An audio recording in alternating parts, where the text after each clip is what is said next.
정부가 오늘 7조 8천억 원 규모의 4차 추경 예산안을 확정하고 국회로 넘겼습니다.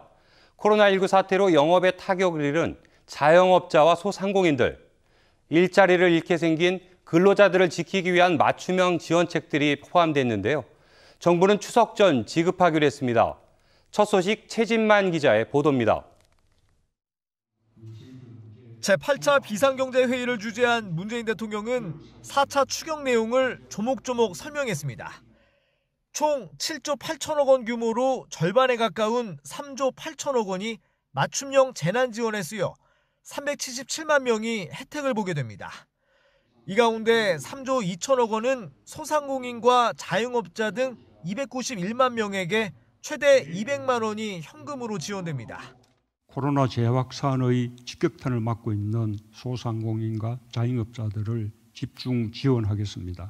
부족하더라도 어려움을 견뎌내는 데 힘이 되기를 바랍니다. 일자리 지키기 재정도 추가로 투입됩니다. 앞서 10조 원대의 고용안정 특별대책과 별도로 1조 4천억 원이 추가 투입됩니다. 특별 돌봄 지원 대상은 만 7세 미만에서 초등학생까지 확대돼 20만 원씩 지원됩니다. 13세 이상 국민 모두에게 통신비도 일률적으로 지급합니다. 문 대통령은 맞춤형 지원을 할 수밖에 없는 사정을 설명하며 국민들에게 양해를 구했습니다. 국민들께서도 더 어렵고 더 취약한 이웃들을 먼저 돕기 위한 이번 추경을 연대의 마음으로 이해해 주시기 바랍니다. 문 대통령은 또 신속한 지급이 관건이라며 추석 전 집행이 이루어질 수 있도록 국회에 협조를 당부했습니다. 내각에도 사전 준비를 지시했는데 장관들은 별도 자료 제출이나 심사 없이 기존 지원 체계에서 즉시 지원이 이루어지도록 하겠다고 답했습니다. OBS 뉴스 최진만입니다. 홍남기 경제부총리는 이번 민생 경제종합 대책이 조금 더 피해가 큰 계층에 조금 더 직접적, 실질적 지원을 하는 데 초점을 맞췄다고 밝혔습니다. 구체적 내용들을 계속해서 이재상 기자가 보도합니다. 이번 민생 대책의 핵심 대상은 한계 상황에 내몰린 소상공인과 자영업자. 홍남기 부총리는 소상공인 새희망 자금을 신설해 매출이 줄어든 소상공인 243만 명에게 각각 100만 원씩 지원하기로 했습니다. 영업이 중단된 PC방과 노래방, 집합 금지 업종과 제한 업종에는 매출과 관계없이 150만 원에서 200만 원을 지급합니다. 수도권 음식점과 커피점 등에도 150만 원을 제공합니다.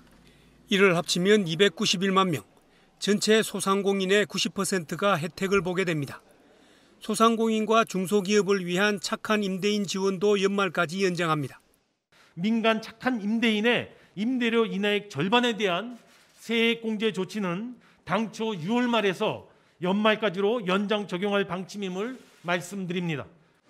사실상 일자리가 없어진 보험설계사와 대리운전기사, 방문 판매원 등 특수 형태 근로자와 프리랜서 등에게도 지원금이 제공됩니다. 앞서 1차 지원금을 받은 사람들은 50만 원, 새로 대상이 된 사람들은 150만 원이 지급됩니다. 긴급 생계 지원이 필요한 저소득층 55만 가구에는 4인 가족 기준 100만 원씩을 신속히 지원합니다. 다가오는 추석 민생 안정을 위해 감염병 전담병원과 선별진료소 등을 연휴 중 상시 운영합니다. 배추와 돼지고기, 명태 등 16개 핵심 성수품은 공급량을 평소의 1.3배로 확대합니다. 농어민과 전통시장 상인 등을 위해 청탁금지법 시행령을 개정해 한시적으로 농수산물 선물 상한을 10만 원에서 20만 원으로 상향 조정합니다. 전통시장 온누리 상품권 구매 한도는 최대 70만 원에서 100만 원으로 높이기로 했습니다. OBS 뉴스 이재상입니다.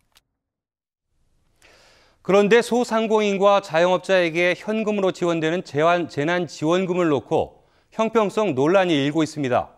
유흥주점 같은 고위험 시설은 지원 대상에서 아예 제외됐기 때문인데요. 국민 모두에게 지급하는 통신비 역시 실효성 논란이 이어지고 있습니다.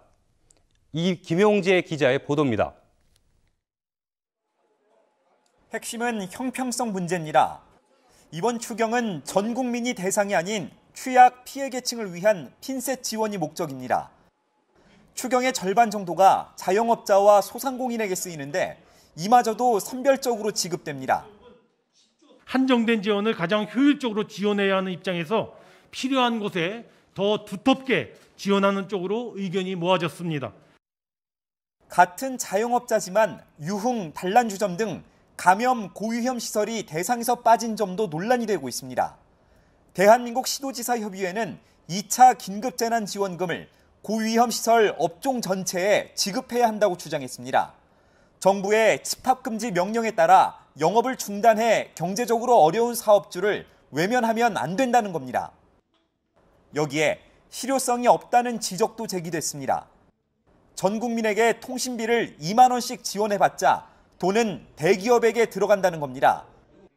결국 불필요한 땜질 처방이라는 목소리가 터져나옵니다.